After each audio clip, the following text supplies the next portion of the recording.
Tonight on PBS News Weekend, a success story for veterans and what that says about how to tackle homelessness and the major issues remaining. Then, how a new requirement could identify more breast cancer cases and save lives. And the story of Palestinian babies born just outside Gaza who remain separated from their parents.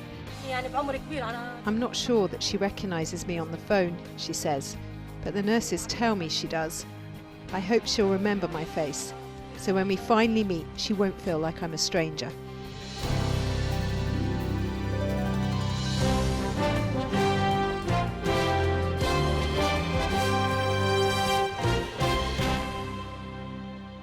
Major funding for PBS News Weekend has been provided by and with the ongoing support of these individuals and institutions.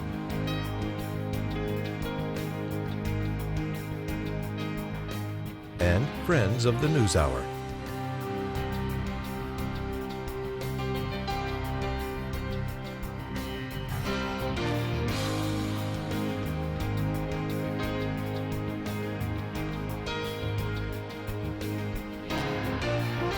This program was made possible by the Corporation for Public Broadcasting and by contributions to your PBS station from viewers like you. Thank you. Good evening. I'm Lisa Desjardins. John Yang is away. Thousands of people lined the streets in Turkey to pay respects to the Turkish-American woman who was killed in the West Bank last week. Ayşenur Ayci, a 26-year-old from Seattle, was shot dead by an Israeli soldier during a demonstration against Israeli West Bank settlements. Her hometown, Didim, on the Aegean Sea, turned out in droves for her funeral. Both Turkey and the U.S. have condemned her killing. Israel's military has said she was shot indirectly and unintentionally. A witness said she posed no threat and was shot when things were calm. New Israeli airstrikes hammered central and southern Gaza today. Gaza's Civil Defense Ministry reported at least 14 people were killed as the war between Israel and Hamas approaches the one-year mark. Moving to another bloody conflict, today Russia and Ukraine exchanged 206 prisoners. Freed Ukrainian soldiers stood at an undisclosed location wrapped in the national flag. Separately, Russian servicemen stepped onto a bus headed back to Russia. It's the second prisoner swap in 2 days, negotiated by the United Arab Emirates. Ongoing foreign wars played a part in the U.S. presidential campaign, with former President Donald Trump making this pledge to voters during a campaign stop last night in Las Vegas. I will end the chaos in the Middle East, and I will settle the war in Ukraine as president-elect. Would anybody like to be in war with Russia? If necessary, we would. We're not, but preferably not. Vice President Kamala Harris, in her first solo TV interview since becoming the Democratic nominee, said she offers a new generation of leadership with a different purpose than her opponent. Most Americans want a leader who brings us together as Americans and not someone who professes to be a leader who is trying to have us point our fingers at each other. I think people are exhausted with that approach, to be honest with you. Harris campaigned in Washington, D.C. today, and Trump is in Salt Lake City, Utah, for a fundraising event this evening. In Arizona, a Civil War-era ban on abortions is now off the books. The 1864 law criminalized all abortions except when the life of the mother was in jeopardy. A court had temporarily blocked the law from going into effect, but the state legislature's total repeal went into effect today. In November, voters will decide if a right to an abortion should be added to the state constitution. A damning report is out from investigators in Hawaii who found no evidence officials prepared for the wildfire that swept across Maui in 2023.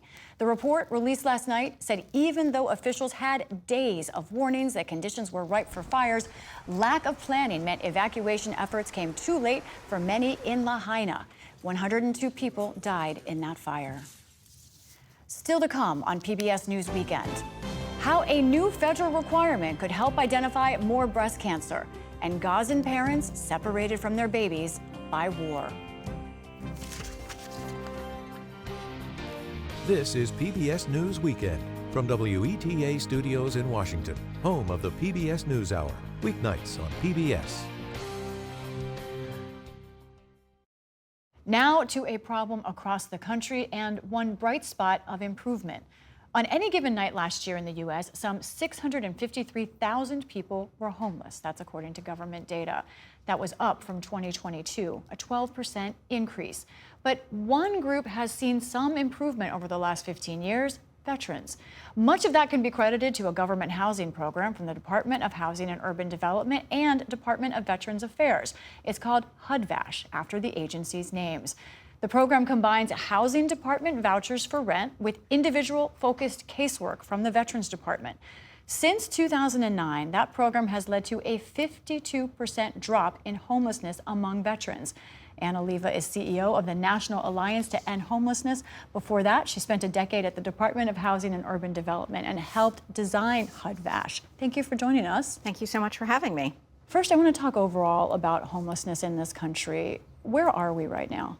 As you mentioned, about 653,000 people on any given night are experiencing homelessness across the country. About 35,000 of those folks are veterans, folks who have served in our military. And what we've seen over the last several years is, especially since 2016, has been an increase in the number of people living unsheltered in this country. And what I mean by that is folks who are living on the streets or in tents or in cars or RVs. They don't have a permanent place to live. They're moving around. That's right. All of that. That's right. You mentioned the 35,000 veterans unhoused on the street or otherwise without stable housing. Let's look at what's been happening with that trend here. This is the one population that there's been some improvement, and you can see this over time if you look at the numbers, especially in the 2010s. What do you think the role is of HUD-VASH in seeing this kind of improvement on that line? What we know from my own experience and from sort of the national experience on working to end homelessness writ large is that the easiest way to make it harder is to make it partisan. And solving veterans' homelessness has been a bipartisan issue for a long time. And in part, that's the reason that we have the resources like HUD-VASH in place in order to serve veterans who've experienced homelessness and to get them into safe and stable housing, as well as the services that they need to meet their goals in life. There is an expansion of this program from the original version. Why did it expand, and how significant was that? So in the very early 2000s, there was a small version of the HUD-VASH program that was relatively successful. But in 2008, we started to receive about 10,000 HUD-VASH vouchers per year. From the government to use for anyone who qualifies? That's right. Okay. It's actually allocated across the country based on relative need in different areas. And that program has grown from the early years of 10,000 vouchers to about 113,000 vouchers now. And since 2012, it's served 180,000 veterans who had been experiencing homelessness across our country. It's extraordinary. Was that expansion brought about because of an increase in demand, or was it an increase in awareness that this was a program that could help, or both? I think it's both, but it's also an increase in attention from our leaders. What we've seen from our leaders is three things. Leadership on the issue of veteran homelessness. In the 2010s, as you mentioned, there was a lot of local leadership. Mayors were working to end veteran homelessness, governors, and the White House was working in concert with folks to end veteran homelessness both locally and nationally. We see good policy, housing and the services that veterans want and need. It's called Housing First. That policy really is the driver behind the decreases that we've seen among veterans experiencing homelessness. And resources is the third one. I just mentioned that HUD-VASH has been allocated resources every year since 2008, and it has grown over time because folks up on Capitol Hill, within the administration, and in communities all over the country are really committed to ending veteran homelessness. I want to take a look back again at that graph we showed indicating where veteran homelessness is. That is such a steep decline, but on the other side of the coin, You see it's flatlining there. There hasn't right. been continued decline. Essentially, why do you think it's hard to get past that 35,000 point? Do we know? I think we do know. We know that the market for safe and affordable rental homes has been getting tighter and tighter since 2016. We've seen an increase in unsheltered homelessness among all populations, starting in 2016 every year, year over year. And for veterans, even though they have access to these resources like HUD-VASH, sometimes it's hard to use that voucher, that housing choice voucher that provides them that rental assistance. Sometimes it's hard for them to find a unit. And sometimes they need more help to find those kinds of units as the market gets tighter for veterans and for everybody. So those increasing rents across the country are impacting everybody. They're also impacting veterans.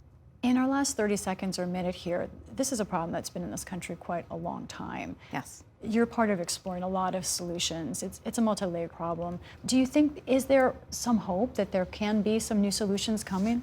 I have to have hope every single day when I come to work, because I actually know that we can end homelessness among everybody, and especially for veterans, because we have resources that are tailored to the needs of veterans who are experiencing homelessness.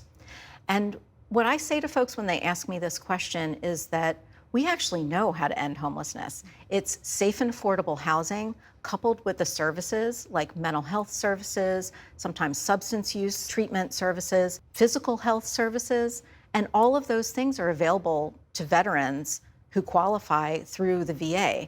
So if we could provide access to those kinds of services and housing to everybody who is experiencing homelessness, I think we would see sharp declines in other populations as well. It may not be easy, but it is doable, is what you're saying. It is doable. It takes intention. It takes time. And we have to do it over years, but it is doable. We've seen it. Anna Oliva, thank you so much for joining us. Thank you so much for having me.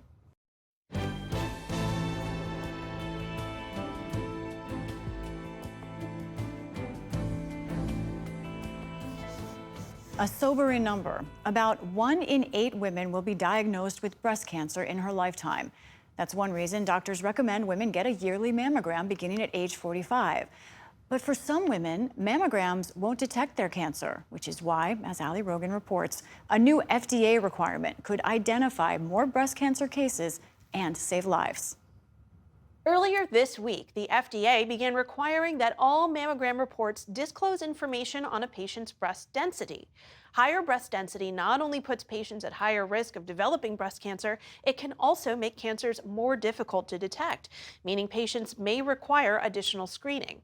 Joanne Pushkin is the executive director of DenseBreastInfo.org. She's also an advocate and breast cancer survivor herself. Joanne, thank you so much for being here. Why is breast density such a crucial thing to know about for anybody who has breasts?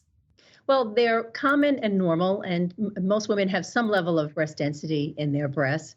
But as density increases, so does the likelihood that a cancer will be missed if it's present. And breast density in and of itself is an independent risk factor for the development of breast cancer. So for women with dense breasts, it can both hide cancer and increase their risk. And so they certainly need to know this information. Now that these new FDA requirements have gone into effect, what does that mean for a woman? Will it be that it's going to be in more plain English than it has, or just that there's a standardized language that's going to be used? Yes, both. Some state laws did not even tell the woman she had dense breasts. Some did not tell her she was at increased risk. So the new notification includes 4 components. The first is that it definitively tells the woman if she has dense breasts. The second is that it tells her it can hide cancer, that it does increase her risk, and that there are other tests that might detect cancers that mammograms may miss, and she should certainly speak to her doctor about this additional screening. What everyone should do from this point forward when they get their mammogram results letter is read that paragraph carefully, because it will be new information for everyone in the way that it is worded and the content that it contains. And so if a woman does find out that she has dense breasts, what then? What should she do, and what should she expect that her physician would do? So there is no one-size-fits-all screening protocol. Women really need to sit with their providers, discuss breast density. Certainly there are other risk factors for developing breast cancer, and have a discussion about what might be appropriate for her. Other imaging exams, such as ultrasound or MRI, are the two that are most typically recommended as additional screening tools after the mammogram. Now, of course, what led you to co-found DenseBreastInfo.org and go down this road of advocacy was your own experience with breast cancer and with breast density. Tell me about your journey and how that led you down this path. I was 45 years old, and at that point had been getting mammograms since 40, every 5 years prior to that. And of course, I never missed one, and I was a faithful patient and exercised, ate healthy, had only one relative that had ever had breast cancer. And then one day, though, during a self-exam, I feel a lump. I wasn't too concerned because I had just had a very recent normal mammogram. But of course, they tell you if you feel something to call your doctor, and I certainly did. And in I went. And he felt the lump and sent me on then for a diagnostic mammogram and for an ultrasound the very same day. And now I'm waiting in that little room for them to come back, hopefully to give me the all clear. And the tech comes in and says, oh, we didn't detect anything. And I was a little confused because I knew I felt something, but it was a large facility with multiple waiting rooms, and I just assumed she'd come back into the wrong room. And I said, oh, no, I'm the lady with the lump so big I can feel it. And she said, oh, that's going to be a hard find for us. You have extremely dense breasts. And I remember sitting back and saying, what?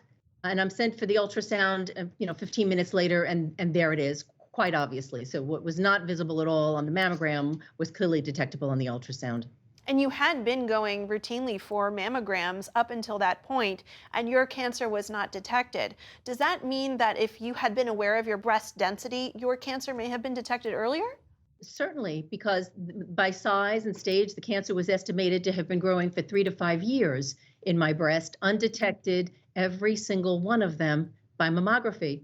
Women are often shocked to learn that in a dense breast, a mammogram report reported to her as normal, negative, or benign does not reliably mean that cancer is not there.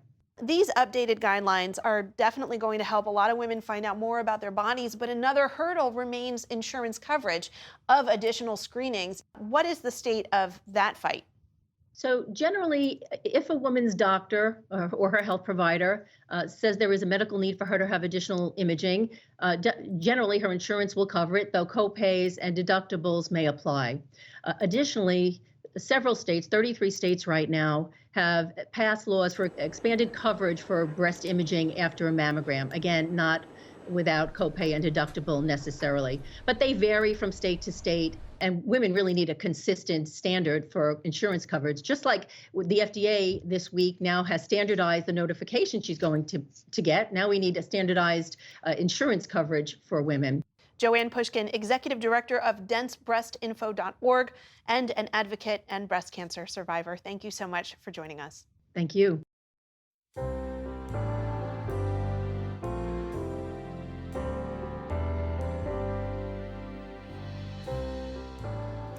A group of parents in Gaza have described heartbreak as they remain separated from their babies who were born prematurely in Jerusalem just over a year ago. They needed specialized care in Israel, and their parents were supposed to reunite with them. But the war has kept them separated, meaning shaky video calls, and the closest contact they have with the children are from those calls. Rachel Younger of Independent Television News has this report from Jerusalem. Meet triplets Najwa, Noor and Neshme, a handful of mischief at almost 13 months old, and little Sehida, who was born just a few weeks before them. It should be their parents here playing with them, but almost unbelievably, having been born just outside Gaza, they're now stuck on different sides of the impenetrable wall that surrounds it. The only time they get to see their faces are during the fleeting minutes when they can get a connection to one of the most dangerous places on earth. Baba, or Daddy, they shout, as little Neshme reaches out for the father she's never met. The hospital can't get hold of Sahida's parents today. Back in Gaza, Hiba and Salah have been displaced to a tent, and with no phone service, often old photos are the only connection they have to their daughter.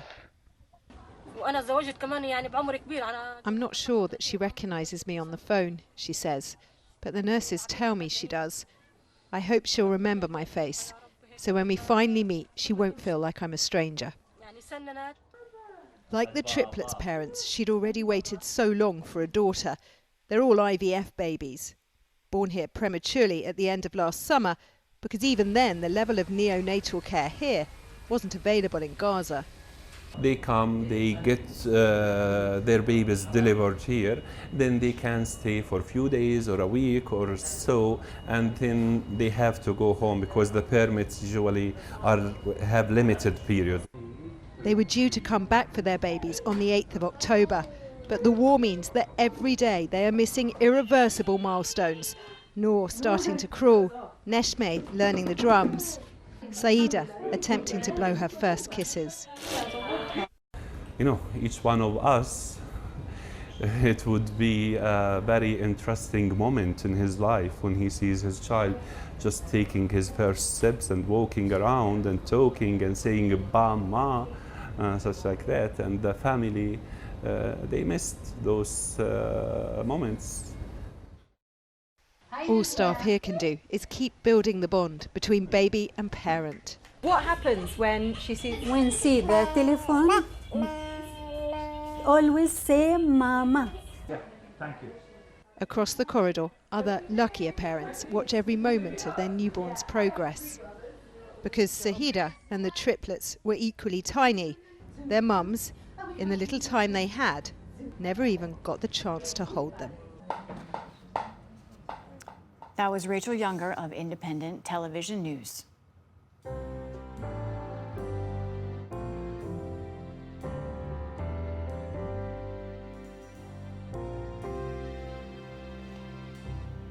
Finally tonight, a popular online geography game that takes players around the globe one Google Street View image at a time. Our own puzzle master John Yang has our look inside the world of GeoGuessr. Would you believe that? For those contexts at home, this is where we are right now. GeoGuessr just found us. At the second GeoGuessr World Cup in Stockholm, players were virtually dropped at random spots around the world and challenged to see how quickly they could identify the location. Their clues were obscure details like signs, buildings, even the plants and trees. The game has been described as incredibly addictive, and the GeoGuessr site has tens of millions of player accounts. You said that you, in the general you, anyone could do this as fast as you can. I will disprove that right now. I didn't say how long anyone could do it. I sat down for a round with perhaps the game's most famous player, Trevor Rainbolt. I'm going to put my reading glasses on for this. I'm looking for road signs. This looks European because of the pedestrian sign. We also have birch trees. Usually birch trees are kind of more colder climate in the north. So. Shame on me for not knowing my flora. How does Rainbolt play the game? All right. So round one here, it looks like it's going to be Kyrgyzstan. What told you it was Kurdistan? It looked like it. That's Romanian. It looks like it's Eastern Romania. It looked generic to me, and you said, oh, that looks like Romania. We call it a vibe guess, where it just is like, somewhere in my brain, I feel like I've seen something that looks like this before in this area. So it's all up there somewhere. You just have to kind of find it. Rainbolt discovered GeoGuessr during the pandemic, watching YouTube videos and then studying Google Street View. Especially during COVID, where you couldn't really go anywhere. The game was my plane ticket, really. And it kind of gave me this like newfound curiosity and appreciation for all these different countries in the world that, candidly, I didn't really know much about at all. Social media videos of Rainbolt playing the game at his desk have millions of views and legions of fans. Whether it's simply looking at the soil. This looks Nigerian. Okay, just Benin. You get that red soil over near Benin and Enugu. Or pixelated details. Just Brazil, pretty free. Sometimes only seeing an image for a tenth of a second. Mexico. Iceland. Indo. I really genuinely don't think I'm some sort of superhuman in the sense of this. It's a lot of just practice and a lot of pattern recognition. I know where to look for that one distinct thing, whether it's a telephone pole, it's a bollard on the side of the street, it's distinct road lines in a single country, the vegetation, a certain mountain. You know, it's all these things combined that go into this game that you kind of have to look for. There's language here. This would be Hong Kong, Netherlands, with the bike paths, classic Netherlands move with bike paths. A community of players is built up around the game. We're all also just curious, you know? I think that's what you have to be if you want to succeed in this game. You get people from all walks of life, India, China, Europe, you know, all like South America. It's a really global game with global community, and that's awesome.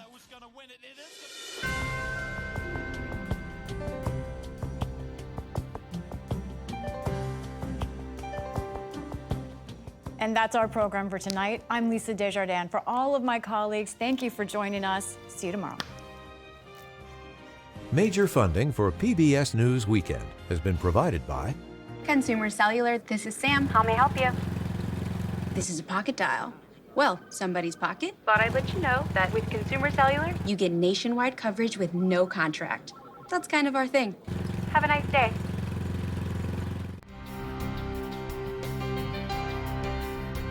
and with the ongoing support of these individuals and institutions.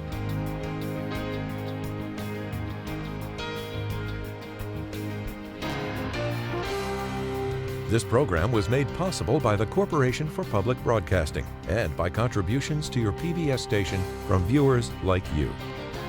Thank you.